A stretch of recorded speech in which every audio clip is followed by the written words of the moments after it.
അമ്മ അതുണ്ടല്ലോ വലിയ സ്ക്രീനില് കളി കാണാൻ നിൽക്കുകയാണ് ലൈവ്. അവിടെ കളിക്കുമ്പോ ലൈവ് വരും.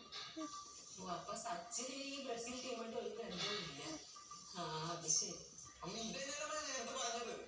അമ്മ സച്ചിന്റെ ടീമാണ് കേരള ബ്ലാസ്റ്റേഴ്സ്. അത് ISL കളിക്കുന്നത്. ഇത് വേൾഡ് കപ്പ്. ഇവിടെ ബ്രസീൽ കളിക്കുന്നത്. ഇവരുടെ രണ്ടുപേരുടെയും ജേഴ്സിയുടെ കളർ വാങ്ങിയ ആ ഒരു ബന്ധം മാത്രമേ തമ്മിലുള്ളൂ. ഇത് നേരത്തെ പറഞ്ഞ പോലെ എനിക്ക് മനസ്സിലാവില്ല.